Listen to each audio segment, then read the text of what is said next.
Hello everyone, my name is Albert and you're very welcome to our wildflower safari. So what we'd like you to do is, while the weather is nice and everyone is off, is head out and discover some of the amazing wildflowers that are now growing in our gardens, along our hedgerows and in the countryside. So when you're heading out, a few key things you need to bring. Of course you need to bring a pencil, which is really important, because when you look at a wildflower, get up close to it and notice the shape of its leaves, the number of petals, and make a record of all of these, and that helps you later when you're trying to identify stuff. Also, we made a little sketch pad using a cornflakes box, so a bit of recycling or upcycling there as well, so that's a really good thing to bring as well. And for the more mathematically minded, if you want to bring a ruler, you can measure the different heights as well.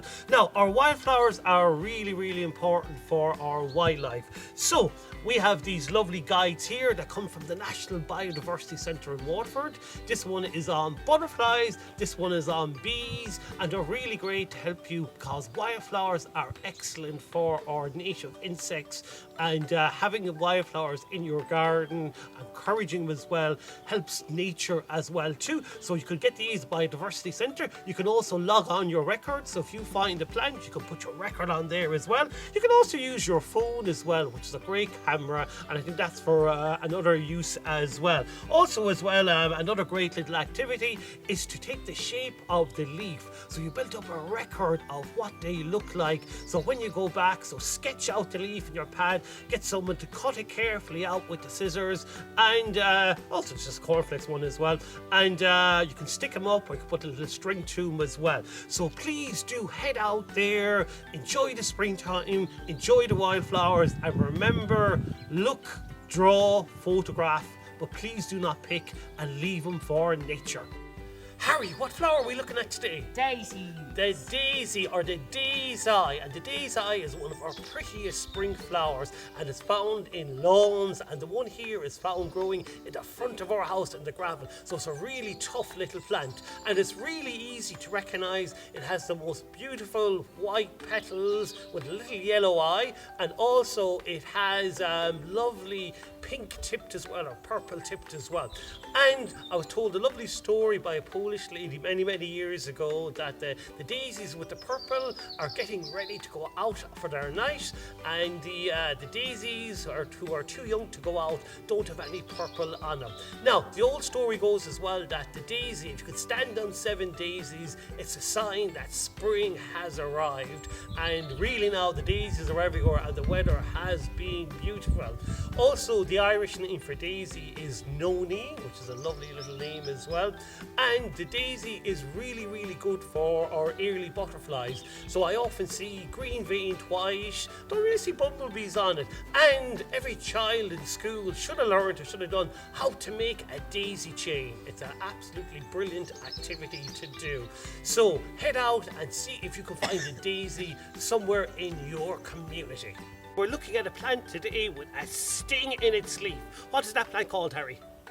Nettle. The nettle. And from a very young age we can all identify the nettle because most of us will have crawled on it and got stung, and it's not very pleasant, and a lot of people don't like the nettle, but the nettle is very good. Harry, why is the nettle very important for wildlife?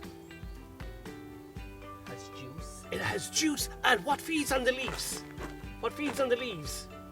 Butterflies. The caterpillars of our butterflies. So the small tortoiseshell, the peacock, the red amber, and all of our colourful butterflies, they all feed on the leaves of the nettles. So if we like butterflies in our garden, it's important that we leave nettles. Now, thankfully nettles are common enough, but if you want to grow them, I'd recommend leaving them in a pot or an old bucket or something like that, so they don't spread too far. And of course, if you get stung by a nettle, Harry, what should you use if you get stung by a nettle? You should use a dock leaf. So you get a dock leaf and you get the juice out of the stem and you rub it on, and it's lovely and cooling. So at this time of the year, carefully check out the nettle patches, and you might see on them, you might see a leaf that's rolled up, and if you carefully open that leaf, you can look inside and you'll find a tiny caterpillar. So head outside and see if you can find a nettle. Now, Harry, what flower are we looking at now? The violets? The violets. And violets are going to become quite scarce. And why, Harry, why do you think violets become scarce? People destroying the land, people picking them as well. Yeah, the people- two main things. Yeah, so people over picking. And the violet is a very pretty flower. It's lovely in purple, it's got gorgeous leaves. And unfortunately, because it was so pretty, people picked it and they brought it home. They wanted to display it in their houses and vases. And what happened then is, as Harry said, the flower became very scarce. So as we mentioned, when you're out and about, take a photograph, do your sketch, and please don't pick. Now, what type of areas is the violet found in, Harry? Well, violets like woodland and shady. 'Cause They- they don't like dry anywhere where it's not shady. They like woodland areas, and we're in a lovely old And shady. a lovely shady hedge bank today now, and violets will be there. And if you find a violet in along the hedge bank, it means that you have a very old hedgerow as well. So they're a good indication that this is a very old spot where we're in at the moment, and it's an absolutely beautiful spot as well. So when you're out and about, keep a lookout for violets and in your park and along the hedgerow and in the woodland, and they sometimes appear in gardens as well. And if you want to help some violets and maybe the hedge is being removed, what you can do is gather up a little bit of seed. You can sow it, and next year then, if you grow 5 violet plants, put maybe 2 of them back into the countryside and keep 3 for your own garden. So please head outside and see if you can find a violet. Welcome back to Wildflower Safari. Harry, what flower are we looking at today? Primrose. Primroses, and primroses are the first roses of spring, and they're found in kind of shady places along hedges, and sometimes if you're very lucky, if you've an old garden, you might have them in your garden as well. Now, they're very easy to recognize. They have a lovely rosette of leaves, and the crinkly leaves are really important because they trap the heat of spring and they help the flowers grow quickly. And the primroses will be flowering for at least maybe another month or 6 weeks. And they're often a sign of a very old hedgerow. So you can say if you find violets and primroses together, that's a sign that you've got a very old hedgerow by your garden, in your community, or even in maybe a park or an estate where the hedges were left. Now the primrose has lovely bright yellow flowers, and there was a theory years ago, I suppose it was more a myth than anything else, that people used to believe that because the primrose was yellow, and if the cows that the primrose, they would have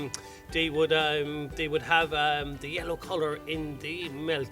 And also many years ago, boys and girls would gather up primroses and bring them into school as well, and that's when primroses were a lot more common. I remember doing that myself when I was in school. Harry, did you ever do that in school, gather up the primroses and bring them in? No, so maybe those traditions, and it's something that the flower is not as common as it was. So please do head out and see if you can find a primrose in your community. Now, wildflowers can be great fun as well. And Harry, what fun flower have we got today?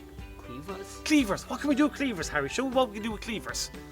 Oh, you can stick it to people, and you can stick it on like that, and that's one of the best things about it. It's also called sticky back, or robin run the hedge, and variations of sticky. And I always see when boys and girls are out walking, they absolutely love sticking that to their teacher's back, or to the adult's back, or to each other's back. Now, of course, being out in nature is very good for kids with special needs. Now, Harry here is autistic, and he gets great sensory being outdoors, exploring the environment, and it's great for that as well. And they can also have a bit of fun as well, like we're having with the cleavers here. Now, for wildlife, what do you think? What colour are the flowers in this, Harry?